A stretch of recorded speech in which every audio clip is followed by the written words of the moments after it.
So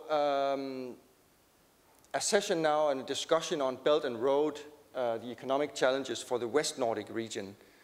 But allow me first to remind you what Ólafur Ragnar Grímsson said at the Arctic Circle last year, that the Arctic Circle is like a medieval marketplace where people come in and chat and exchange ideas, perspectives.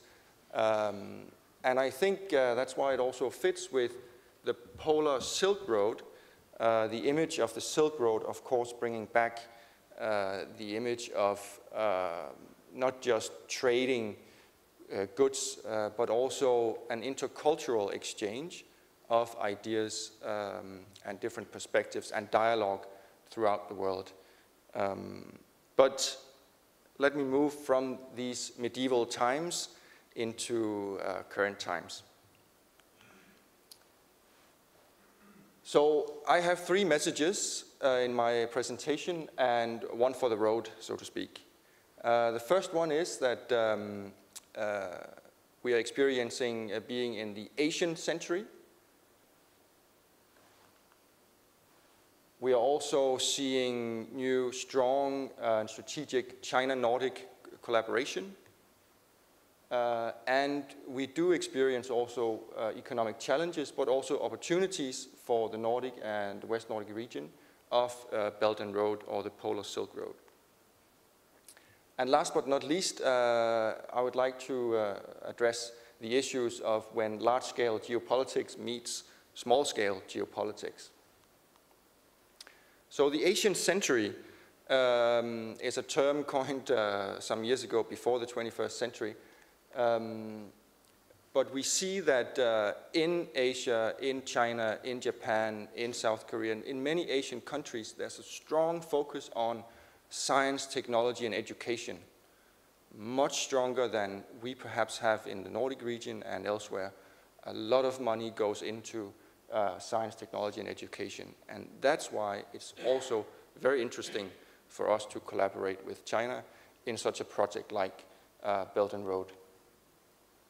We see that in many new areas, Asian countries, including China, are leading in innovation, especially in, for example, solar power or electric vehicles.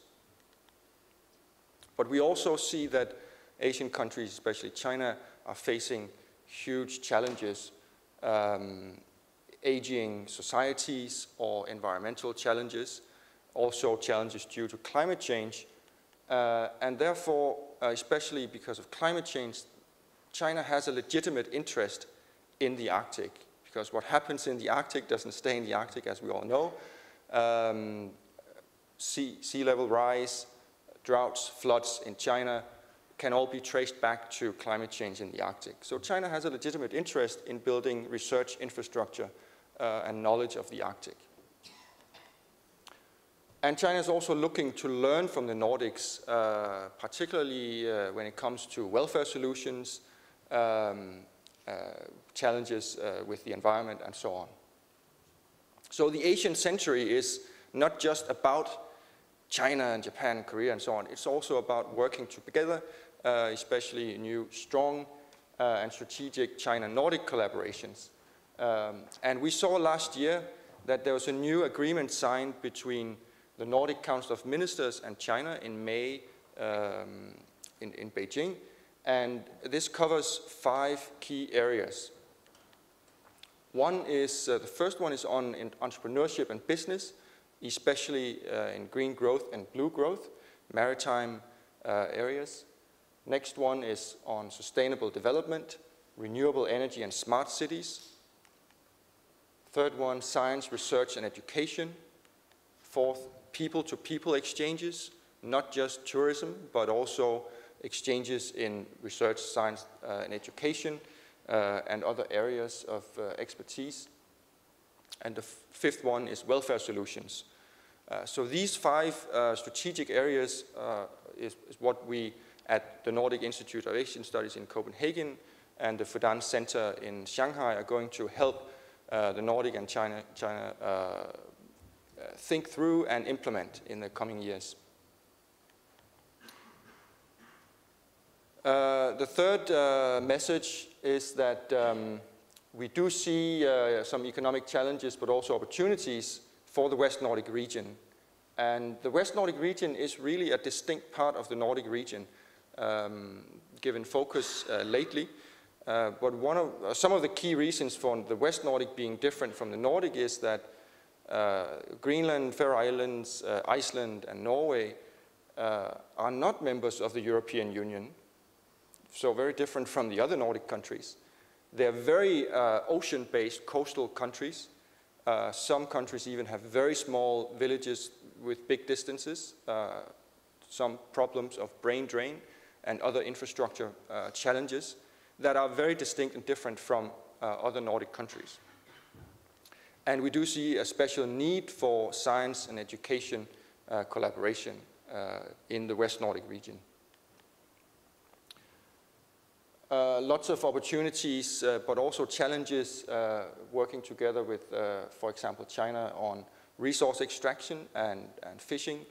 I believe that Mark and Ming will also touch upon these issues. When it comes to maritime issues, maritime area, we see perhaps more opportunities than challenges, and especially communication infrastructure. Jan Siskasen from Faroe Tele will talk about how this has actually been a very successful collaboration between Huawei and Faroe Telecom. And we see, remember that one of the key areas that China and the Nordic countries want to work together on is innovation and entrepreneurship. And this is opening up, I believe. There's a lot of focus now on innovation and entrepreneurship in the Arctic, in different communities, and I believe that stronger collaboration driven by a polar Silk Road can lead to further innovation and entrepreneurship. So the last point, when geopolitics meet, so the future of the Belt and Road in the West Nordic region, I think, really depend on how large-scale geopolitics of the Arctic meet small-scale geopolitics of West Nordic actors and vice versa. The size differences are immense. And sometimes the small scale, we see that in the Faroe Islands and Iceland and Greenland, creates very small and local fights that are very important to the people who live here, but in the bigger picture might not seem very important. But I think these small scale, large scale needs to be addressed, and that's, I think, a question also for China. How does China deal with such small communities? That's a big challenge. Another question, which ports or actors will benefit from new sea routes? And I'm happy that Gao Feng mentioned that China really wants the actors to sit down together and talk about these issues before really entering into negotiations about this. There are many Norwegian ports, there are many ports in the Faroe Islands and Iceland and Greenland. Can they work together, or will they all compete for the same traffic and opportunities? There will be internal Kingdom of Denmark relations that also needs to be settled when China comes knocking. There will be internal West Nordic and Nordic relations also that needs to be settled. So lots to think about for politicians and civil servants and academics in the years to come. So I just want to briefly show you, I traveled back here from Shanghai last week, and Shanghai on the right is 25 million people. Last summer I visited the western island of Faroe Islands, Mykines, with only 11 people, and that tells you something about the scale difference. But hopefully that will not be a huge challenge, but just a